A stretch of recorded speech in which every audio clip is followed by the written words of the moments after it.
Assalamualaikum warahmatullahi wabarakatuh. Innal hamdalillah nahmaduhu wa nasta'inuhu wa nastaghfiruh wa na'udzu billahi min syururi anfusina wa min sayyiati a'malina. May yahdihillahu fala mudhillalah wa may yudlil fala hadiyalah. Wa asyhadu an la ilaha illallah wahdahu la syarikalah wa asyhadu anna Muhammadan abduhu wa rasuluh. Allahumma shalli wa sallim ala nabiyyina Muhammad wa ala alihi wa sahbihi ajmain amma ba'd.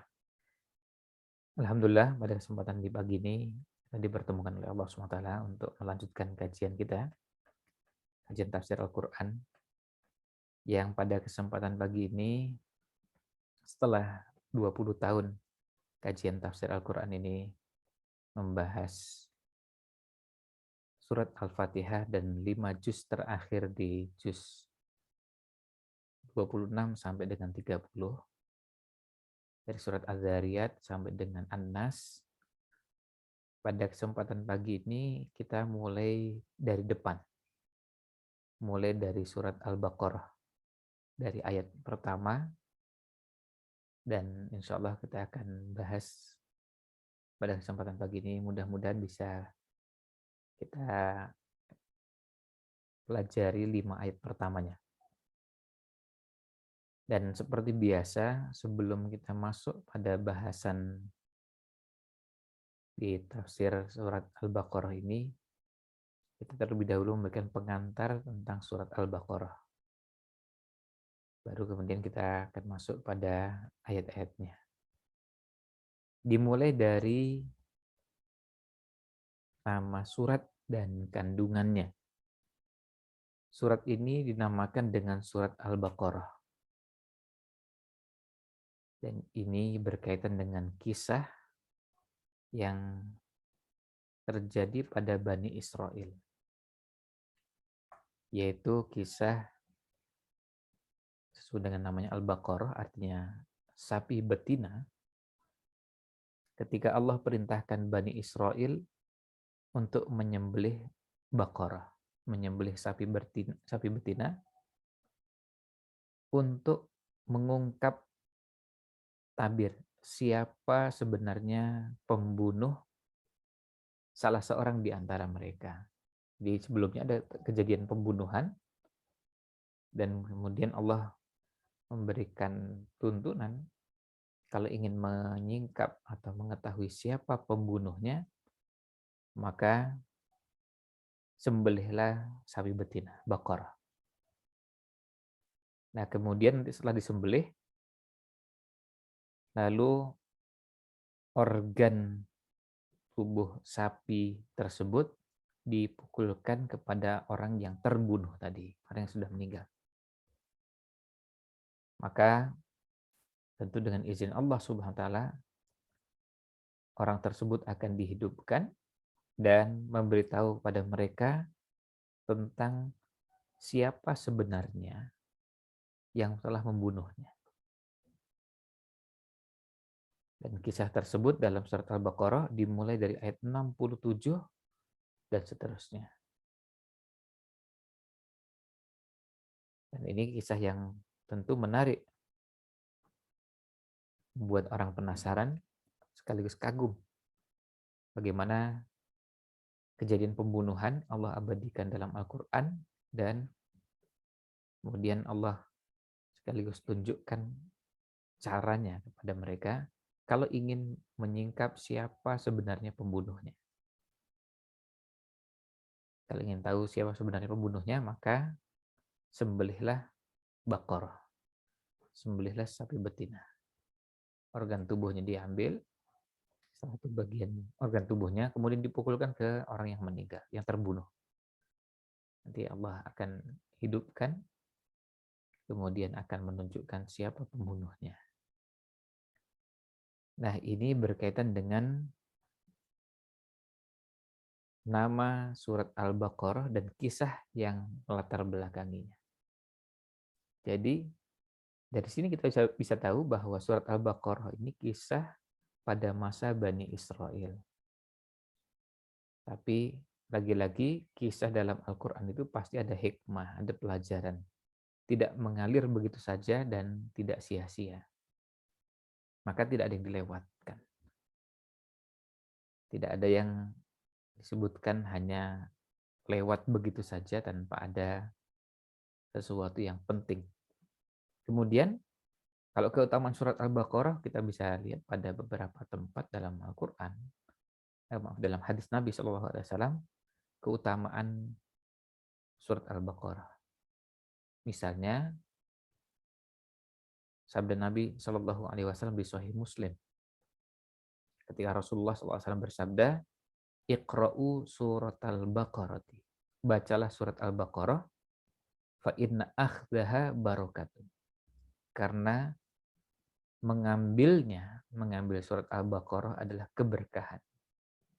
Watarkaha hasratun. Dan meninggalkannya adalah kerugian.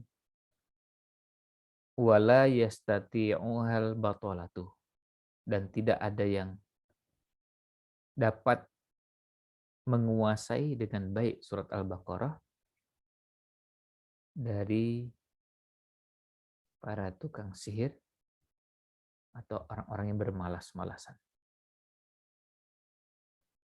Nah, kemudian juga di tempat yang lain Rasulullah SAW pernah bersabda, la taj'alu buyutakum maqabir. Jangan kalian jadikan rumah-rumah kalian seperti kuburan. Inna syaitana yanfiru minal baitil ladzi tuqra'u fihi suratul Baqarah.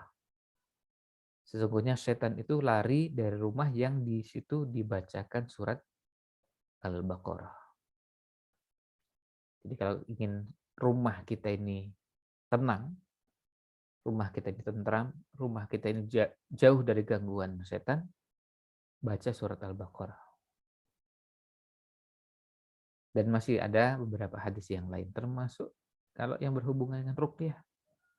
Surat Al-Baqarah juga termasuk salah satu surat penting yang dibaca dalam proses ruqyah. Nah, itu terkait dengan keutamaan surat Al-Baqarah. Selanjutnya, sebelum masuk ke ayat pertama ini, kalau kita ingin mendapatkan gambaran secara umum surat ini, kita bisa lihat dimulai dari klasifikasi surat ini. Surat Al-Baqarah masuk kategori surat Madaniyah, surat yang turun di periode Madinah setelah wafatnya Rasulullah setelah hijrahnya Rasulullah SAW dari Mekah ke Madinah. Setelah hijrah, kemudian Nabi SAW tinggal di kota Madinah, dan surat-surat yang turun atau ayat-ayat yang turun di kota Madinah setelah hijrahnya Nabi Muhammad SAW atau berada di tempat yang lain setelah hijrahnya Nabi SAW. Karena bisa jadi mungkin tidak di dalam kota Madinah, tapi yang jelas beliau sudah tinggal di kota Madinah. Semua ayat dan surat yang turun dinamakan dengan Madaniyah. Surat Madaniyah, ayat Madaniyah. Kemudian apa isinya? Apa kandungan surat Al-Baqarah ini? Kalau melihat kandungan surat yang ada ini, kandungan surat Al-Baqarah, maka kita bisa lihat secara garis besar isinya mencakup beberapa hal. Dimulai dari 5 ayat pertama tentang orang beriman dan sifat-sifatnya yang insya Allah akan kita bahas. Kemudian ada orang-orang kafir. Setelah itu pembahasannya masuk pada orang-orang munafik. Dilanjutkan dengan pembahasan tentang penciptaan Adam alaihissalam. Dan nanti di surat ini juga akan dibahas tentang bagaimana pelanggaran Bani Israel. Dan Allah ceritakan sangat panjang. Dari ayat 47 sampai 123.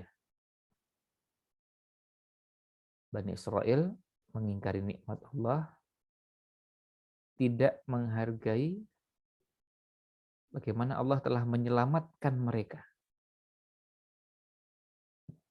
Telah menyelamatkan mereka dari cengkeraman Firaun. Tapi tidak bersyukur masalahnya. Nah, ini bentuk tidak menghargainya. Kemudian bagaimana mereka Bani Israel ini sampai menyembah anak sapi. Lalu minta kepada Nabi Musa alaihissalam permintaan-permintaan. Tapi permintaan itu sebagai bentuk angkuh sombongnya dan membangkangnya mereka atau menentang. Yang seandainya semuanya dipenuhi pun mereka tetap ingkar kepada Allah SWT. Tetap tidak beriman. Bahkan mereka ini ada yang sampai membunuh para nabi. Nanti tentu akan kita bahas bagaimana bangsa seperti ini, umat seperti ini. Sampai membunuh nabi. Jadi kalau membunuh selain nabi itu lebih enteng, nabi aja dibunuh, apalagi yang selain nabi. Nah, maka wajar kalau kita mendapati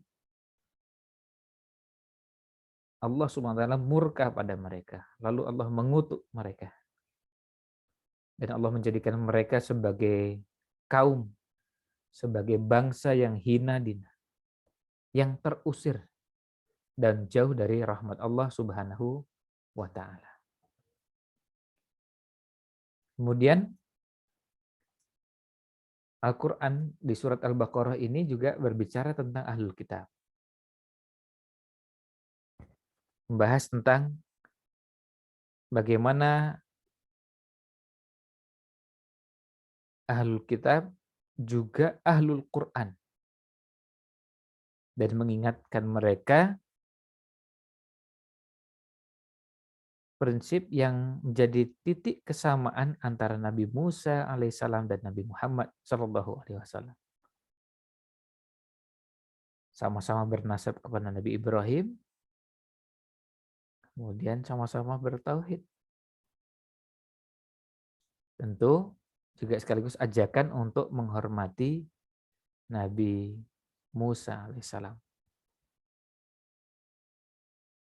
Selain itu, surat ini juga menjelaskan tentang bibit perselisihan soal kiblat.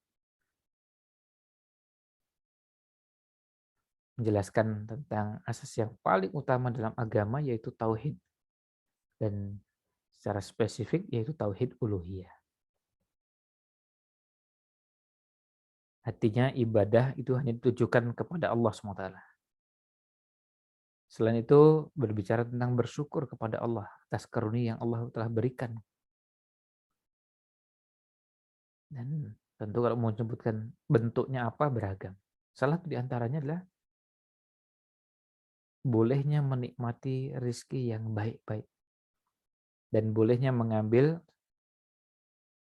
sesuatu yang haram. Ya bolehnya masuk sampai kemudian masuk pada wilayah yang diharamkan dalam keadaan darurat.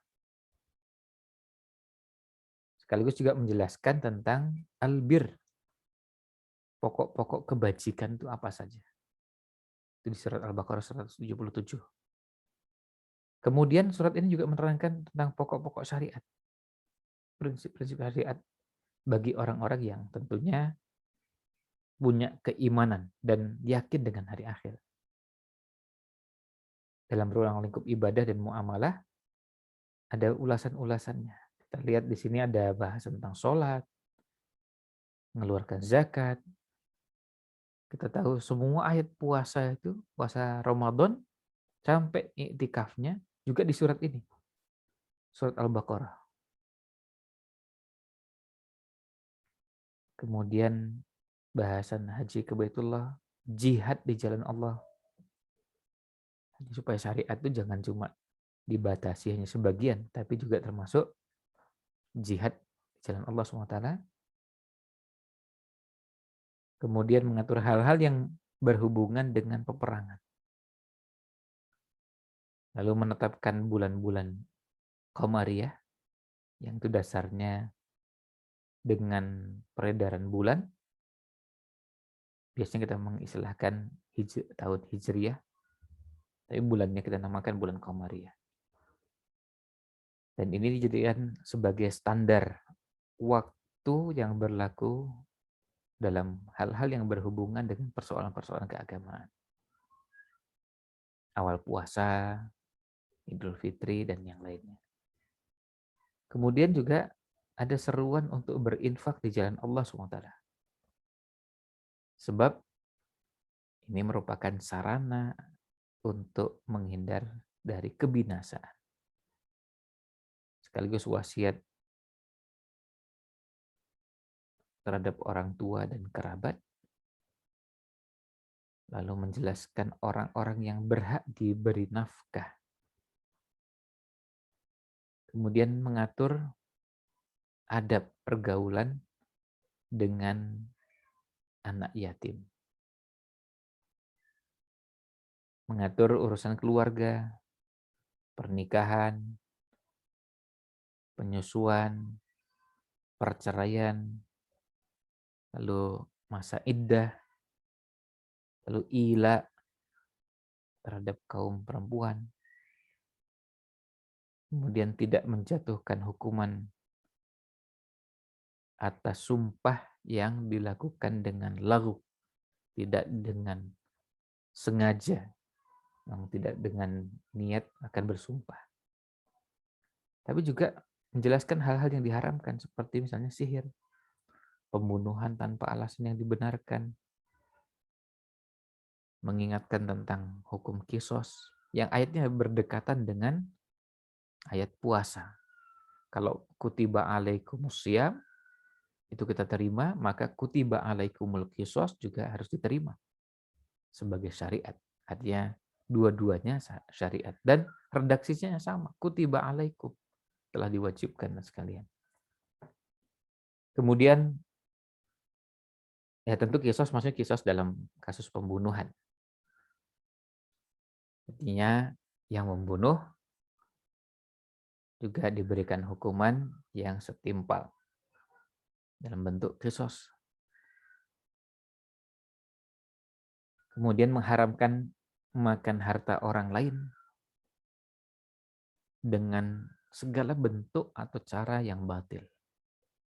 Mengharamkan khamr, judi, riba, kemudian termasuk dalam hubungan rumah tangga, tidak boleh menggauli istri ketika masa haid.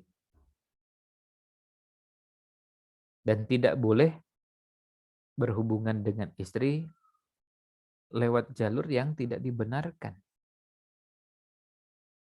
yaitu tempat menanam benih atau bereproduksi. Jadi maksudnya tidak boleh menggauli istri lewat lewat dubur atau lewat anus. Dalam surat ini juga kita bisa lihat bagaimana bahasan akidah, bahasan tauhid pada saat kita membahas surat ayat kursi di surat ini. Bagaimana pesan tentang tauhid juga begitu kuat. Dan ada ayat terpanjang dalam Al-Quran juga terdapat di surat ini. Surat Al-Baqarah. Yaitu ayat yang berhubungan dengan dain, hutang. Dan yang dibicarakan sampai pada beberapa detail. Misalnya mencatat saksi dalam akad. Kemudian bagaimana kalau saksinya itu laki-laki dengan saksinya perempuan. Gadai. Kewajiban menunaikan amanah. Dan sekaligus juga haramnya menyembunyikan persaksian. Dan surat ini ditutup dengan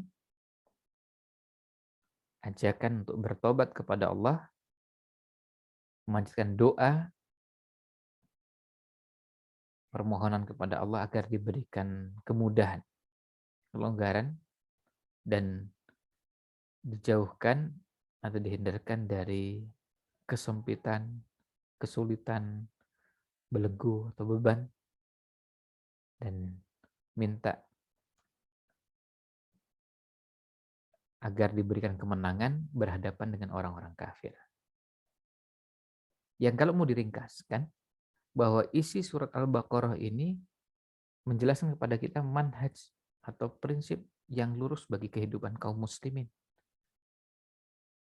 Setelah menjelaskan ciri-cirinya, ciri orang beriman dan musuhnya, ciri orang kafir dan munafik, kemudian bagaimana syariat ditetapkan,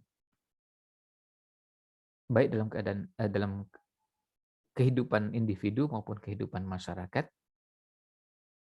sekaligus juga diajarkan beberapa bahasan yang berhubungan dengan keimanan, berhubungan dengan tauhid.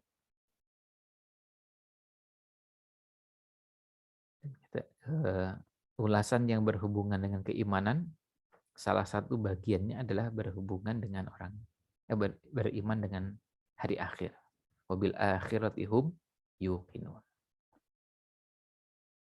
Nah, itu beberapa ulasannya. Sekarang kita lihat ayat-ayatnya. Dimulai dari ayat yang pertama, seperti yang ada di layar ini. A'udzu billahi minasyaitonir rajim. Bismillahirrahmanirrahim. Alif lam mim. Dan terjemahnya seperti yang ada di layar, ya seperti itu. Alif lam mim. Di ayat keduanya, Dzalikal kitabu la raiba fi. Dzalikal kitabu. Itulah kitab atau kitab itu, maksudnya Al-Quran itu, la raiba fi. Tidak ada keraguan di dalam. Hudal lil muttaqin. Sebagai petunjuk bagi orang-orang yang bertakwa. Ayat ketiganya, alladzina, yaitu orang-orang yang yu'minuna bil ghaib. Ini ciri orang yang beriman. Yaitu orang-orang yang beriman dengan hal-hal yang gaib, wa yuqimunas shalah, dan menegakkan salat, wa mimma razaqnahum yunfiqun, dan mereka menafkahkan sebagian dari karunia yang Allah telah berikan kepada mereka.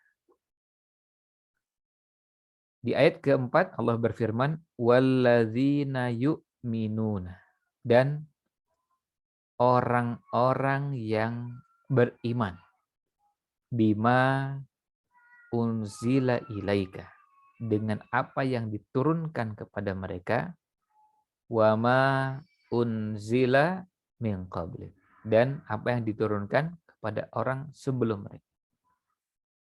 Wabil akhirati hum yuqinun, dan terhadap hari akhir, terhadap kehidupan di akhirat, hum, mereka ini orang-orang yang yuqinun, yakin. Jadi mereka yakin tentang hari akhir.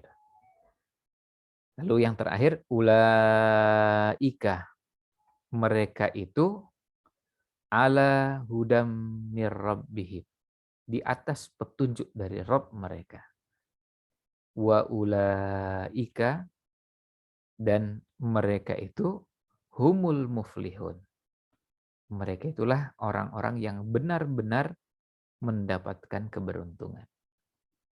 Ini 5 ayat yang insya Allah kita coba kaji pada kesempatan di pagi ini setelah muqaddimah tadi. Nah, sekarang kita coba lihat dan pelajari satu persatu ayat-ayatnya. Dimulai dari ayat yang pertama. Allah SWT berfirman setelah a'udzubillahi minasyaitonirrajim, bismillahirrahmanirrahim, alif lam mim. Alif, lam, dan mim.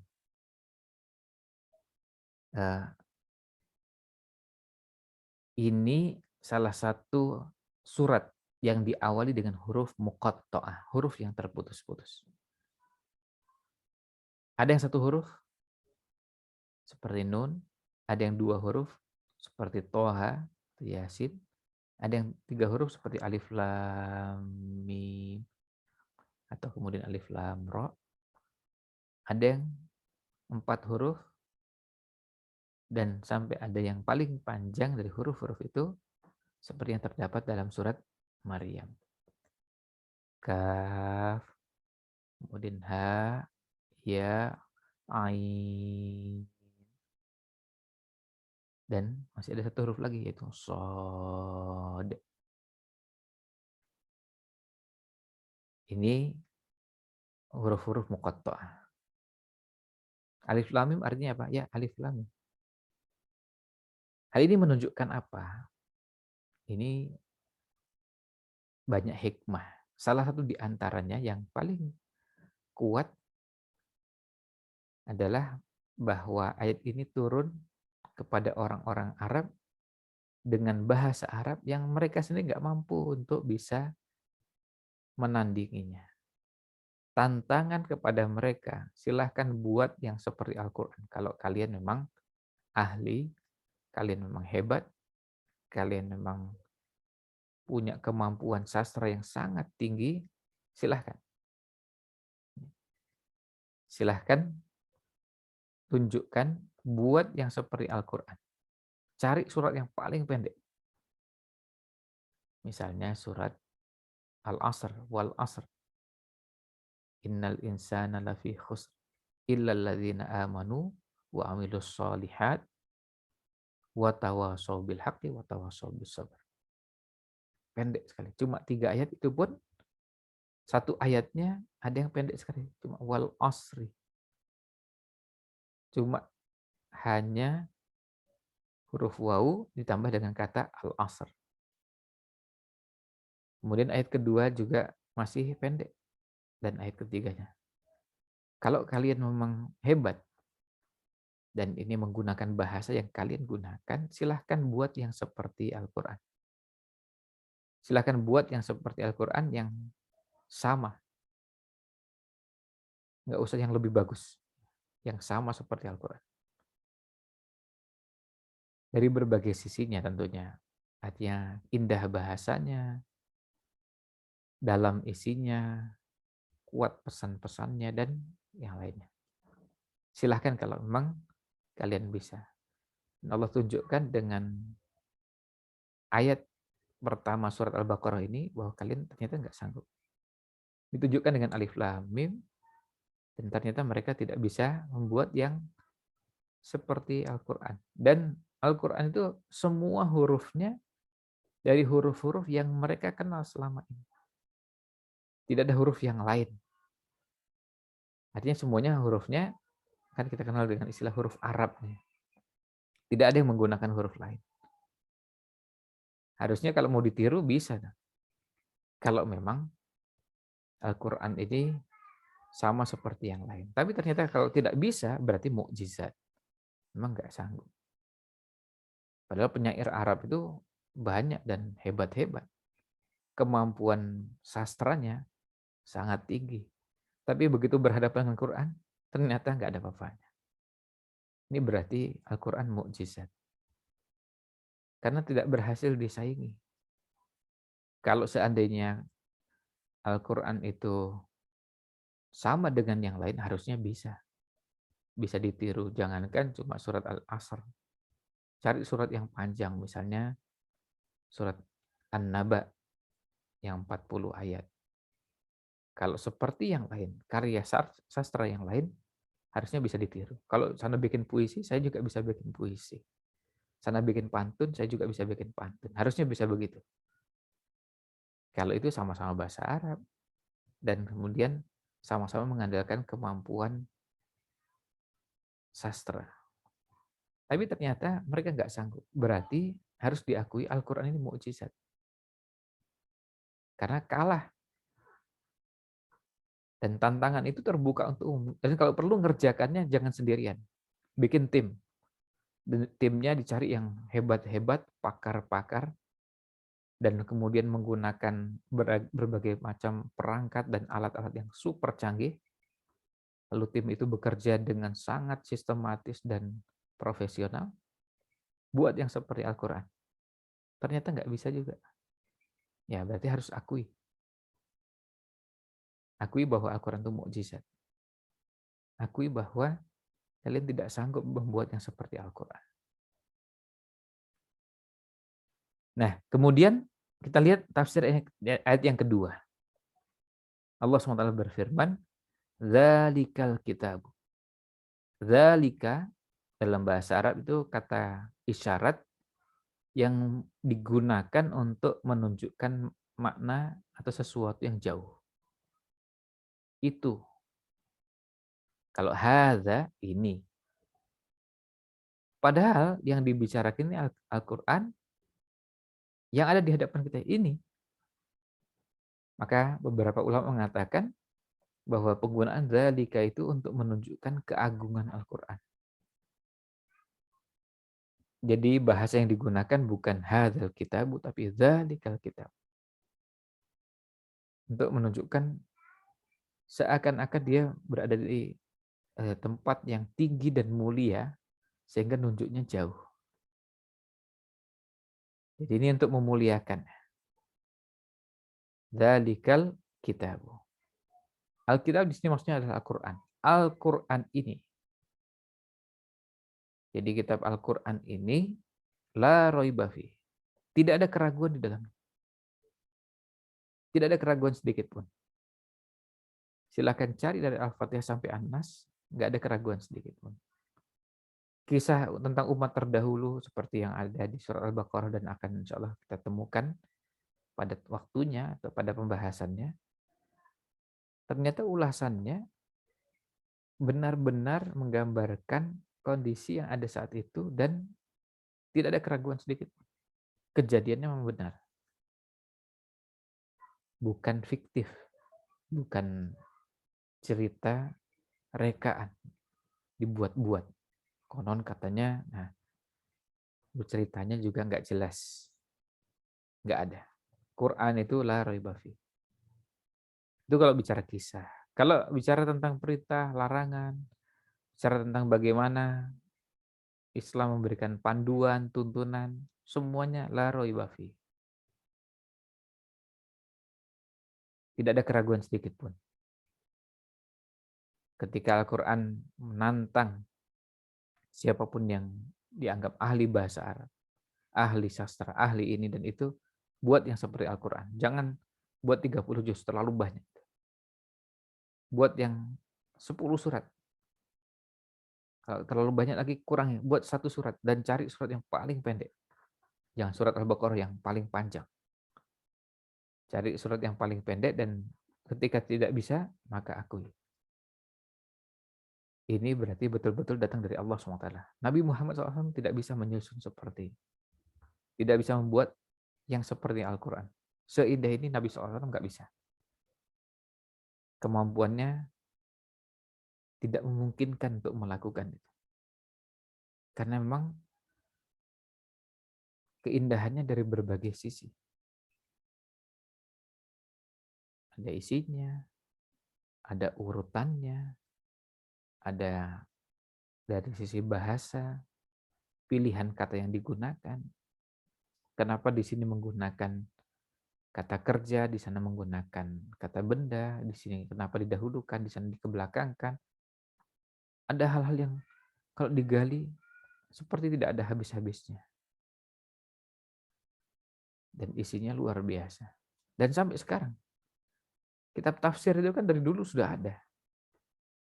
Kenapa sampai sekarang ada orang yang masih nulis kitab tafsir? Apa enggak ada yang lain yang bisa ditulis. Bukan itu, karena memang setelah digali ada hal-hal yang Masya Allah luar biasa. Nah, itu menunjukkan la raiba fi. Tidak ada keraguan sedikit pun bahwa Al-Quran memberikan panduan untuk kehidupan manusia, pasti akan memberikan kemaslahatan. La raiba fi. Hudal lil muttaqin, sebagai petunjuk bagi orang-orang yang bertakwa. Maka bagi umat Islam, bagi orang-orang yang beriman, bagi orang yang bertakwa, itu nggak ada pilihan. Al-Quran itu petunjuk. Kita ini menjalani kehidupan, perjalanan kehidupan ini kita perlu, kalau bahasa sebagian orang namanya peta, panduan. Bayangkan kalau seandainya saya berada di sebuah kota yang asing bagi saya. Nggak mungkin saya berjalan asal-asalan. Kecuali kalau kita mau nyasar-nyasar, mau tersesat. Ini di kota yang seandainya kita ketemu orang, tanya ini, tanya itu, kadang-kadang nyampe dan kadang nggak nyampe.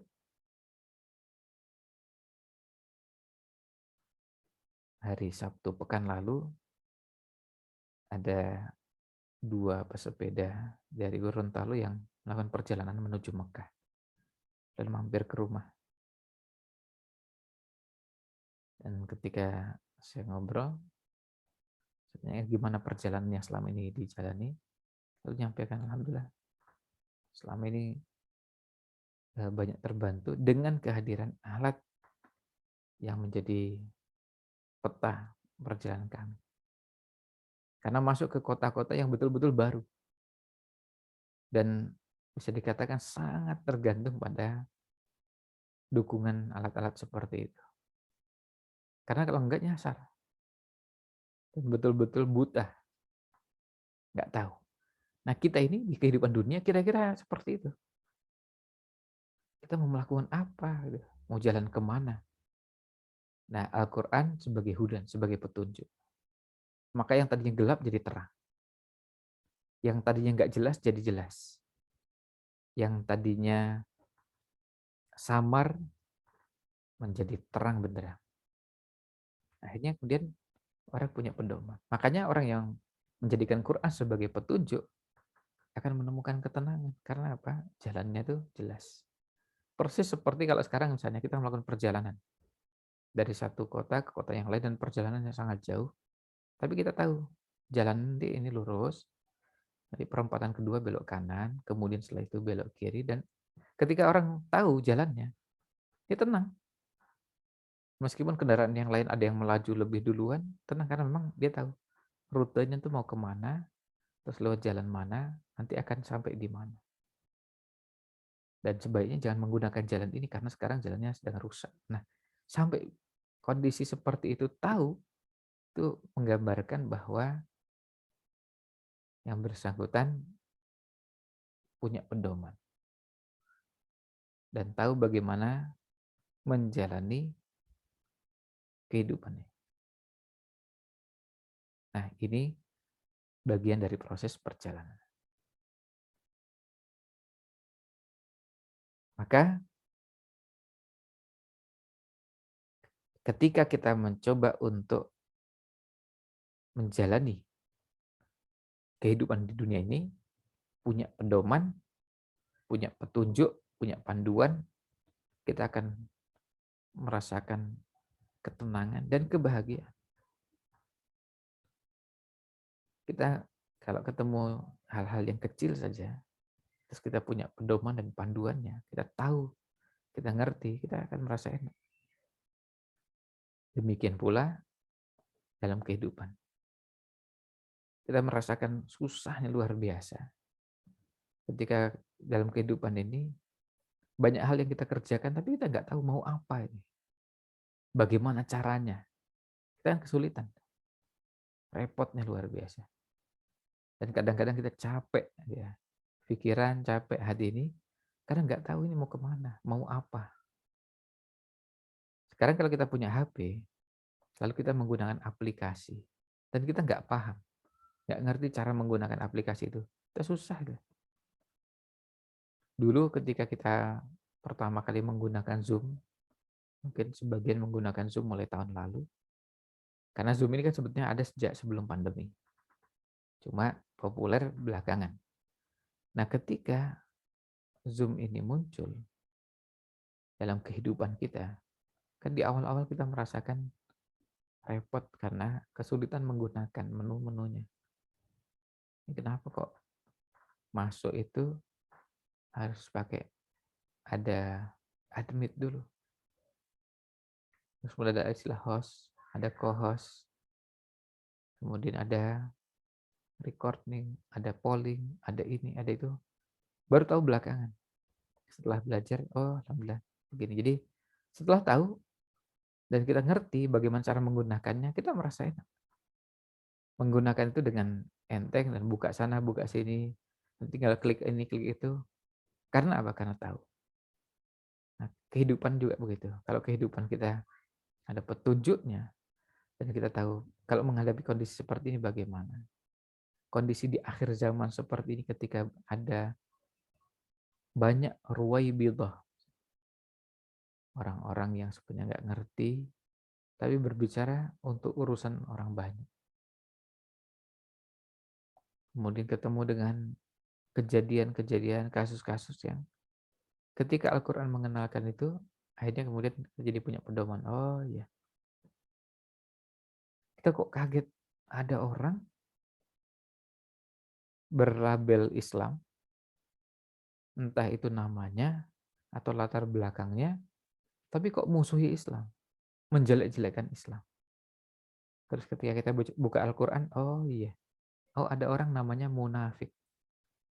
Dan nanti kita lihat di surat Al-Baqarah ini, pembahasan tentang munafik ini dibandingkan pembahasan tentang orang kafir, jauh lebih banyak pembahasan tentang munafik ini. Jadi oh iya, ada orang munafik. Berarti munafik itu kalau dari sisi penampilan ya kira-kira hampir sama seperti orang Islam pada umumnya. Dan mereka keberpihakannya bukan kepada Islam.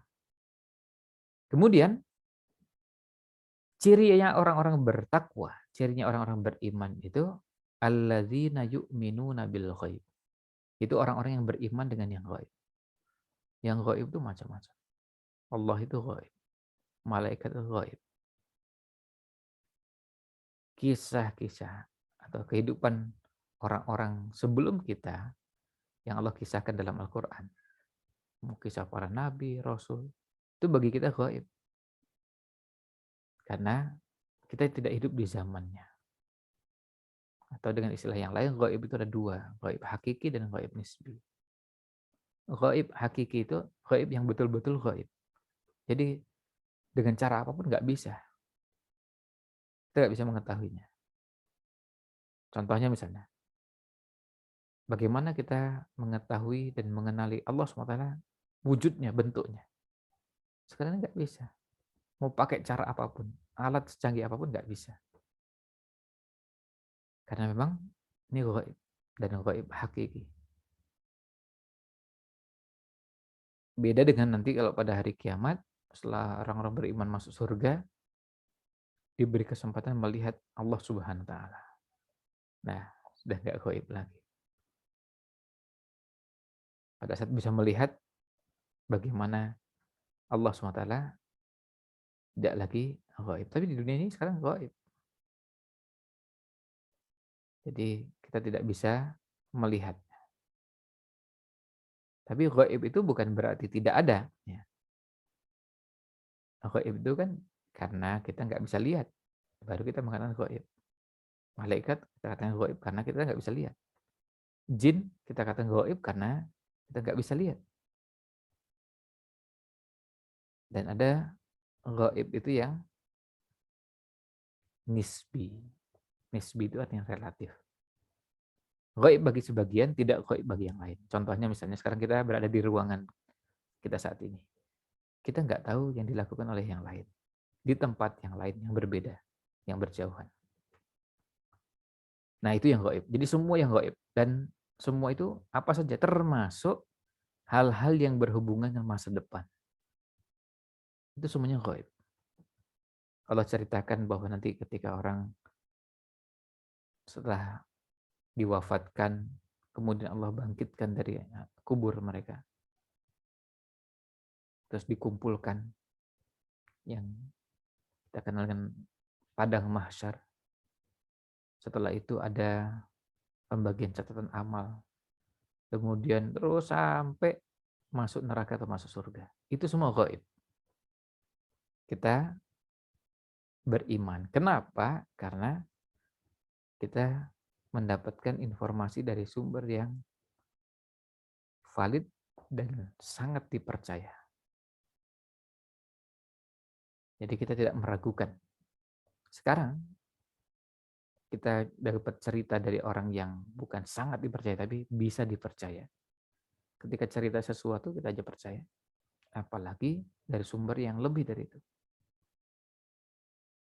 Kemudian ciri orang beriman yang berikutnya alladzina yu'minuna bil ghaibi, kemudian wa yuqimunas shalah, dan menegakkan salat.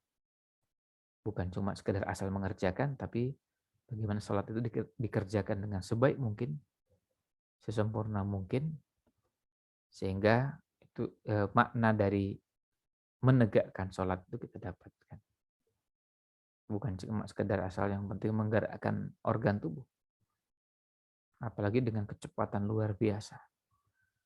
Karena ini bukan pertandingan kecepatan. Kemudian wa mimma razaqnahum yunfiqun. Dan memberikan sebagian rezeki karunia yang Allah anugerahkan kepada kita, kepada orang beriman, dan ketika disebutkan wa mimma razaqnahum yunfiqun, tidak menunjukkan jumlah atau batasan. Bisa sedikit, bisa agak banyak, dan bisa banyak, tetapi masuk dalam wa mimma razaqnahum. Maka memberikan sebagian anugerah yang Allah berikan kepada kita, lalu kita bagikan kepada yang lain, ini bagian dari ciri orang beriman. Maka kita bisa lihat dari 3 sifat ini aspek-aspeknya berbeda-beda. Yang satu berhubungan dengan akidah, yang satu berhubungan dengan ibadah pribadi, dan yang satu lagi berhubungan dengan ibadah sosial. Kita berbagi. Alhamdulillah saya punya kelebihan harta atau sedikit kelebihan harta, dan dari situ saya bisa berbagi. Dan itu bagian dari atau bukti dari keimanan kita kepada Allah Subhanahu wa taala. Hanya bukti keimanannya ditunjukkan dengan apa? Dengan berbagi. Dan ini merupakan salah satu cara agar nikmat itu tetap langgeng. Kalau ingin nikmat itu tetap langgeng, caranya berbagi. Dan orang yang beriman kepada yang gaib, yang beriman kepada Allah SWT, berbagi itu dilandaskan karena memang keyakinan yang kuat. Keyakinan yang kuat bahwa ketika berbagi akan membuat kita menjadi bahagia. Ayat-ayat Quran yang ada memotivasi kita untuk berinfak, bersedekah, berbagi. Nanti masalah yang membutuhkan nanti urusan kedua. Tapi ayat itu tuh mengajak kepada kita untuk berbagi. Dan ayatnya bentuknya macam-macam. Ada yang menggunakan bahasa pinjaman. Man dzalladzi yuqridullaha qardan hasanan. Kok kayak kasih pinjam? Tapi memang balasannya surga. Ya wajar. Kalau balasannya begitu mulia, luar biasa. Nah, mudah-mudahan ayat ini memotivasi pada kita untuk menguatkan keyakinan iman kepada yang gaib, menegakkan sholat, dan mau berinfak. Mau berbagi dengan orang-orang yang membutuhkan atau menyalurkan ke jalur-jalur yang dibenarkan dalam syariat dengan tujuan supaya kita mendapatkan kebahagiaan. Mohon maaf ini karena waktunya sudah 7:31, 2 ayat berikutnya belum bisa kita bahas karena sudah lewat dari waktu yang ada. Mudah-mudahan ulasan yang ada ini bisa bermanfaat bagi kita semua. Mohon maaf jika ada yang kurang berkenan. Wallahu a'lam. Wassallallahu salam ala nabiyina Muhammad wa ala alihi washabihi ajmain.